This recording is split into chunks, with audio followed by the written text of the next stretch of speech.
Mnogi misle da je lišće samo nered koji treba ukloniti, ali zapravo sadrži dragocjene hranjive tvari koje mogu obogatiti tlo i potaknuti rast biljaka. Kada se pravilno koristi, ono pretvara običnu zemlju u plodno tlo puno života i korisnih mikroorganizama. U prirodi ništa nije slučajno. Lišće koje padne s drveta ima svoju svrhu. Zato je dobro dio ostaviti ispod stabla kako bi se prirodno razgladilo i vratilo hranjive tvari natrag u tlo, dok se ostatak može iskoristiti u vrtu na različite načine. Lišće se može upotrijebiti kao malč, dodatak kompostu ili zaštitni sloj za zimske kulture. Kada se raspada, ono oslobađa minerale poput kalcija, magnezija, fosfora i kalija koji su važni za zdravlje biljaka. Ključ dobrog korištenja lišća je razumijevanje osnovnih pravila kompostiranja. Da bi se lišće pretvorilo u kvalitetan humus, potrebni su zrak, vlaga i toplina. Mikroorganizmi koji razgrađuju lišće trebaju i dovoljno dušika, jer bez njega proces postaje spor i neefikasan.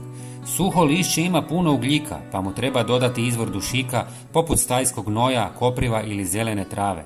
Ako se koristi mlađe, još vlažno lišće, ono se može kompostirati i bez dodataka jer sadrži bolji omjer hranjivih tvari.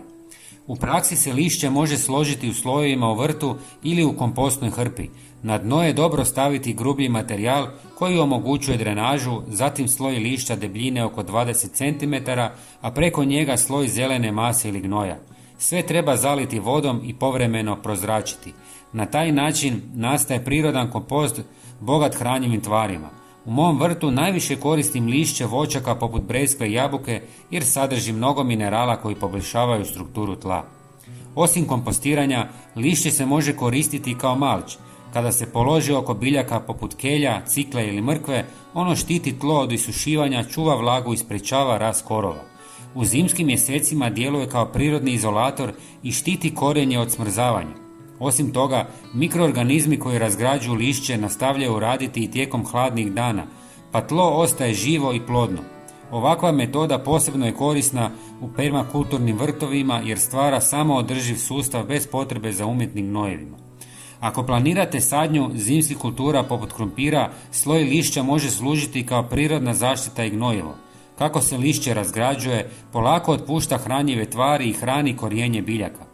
Važno je pritom paziti da lišće nije previše sabijeno i da ima dovoljno vlage kako bi proces razgradnje tekao pravilno. Lišće također pridonosi raznolikosti života u vrtu.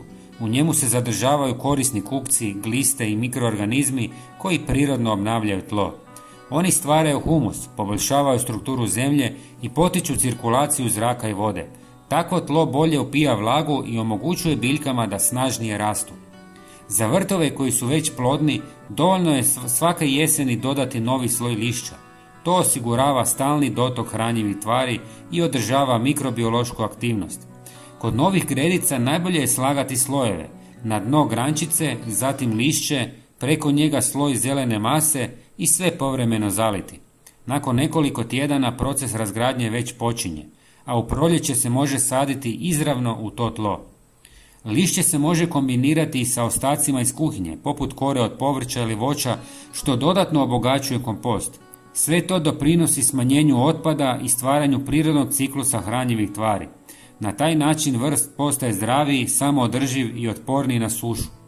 Zato sljedeći put kada poželite zapaliti ili baciti lišće, sjetite se da ono može biti dragocjeno gnojivo i zaštita za vaš vrt. Uz malo truda pretvorit ćete otpad u izvor života i pomoći prirodi da sama obnavlja svoje resurse. Jesensko lišće nije smeće, to je dar prirode koji, ako ga iskoristite pametno, može učiniti vaš vrt zdravijim i plodnim nego ikad prije.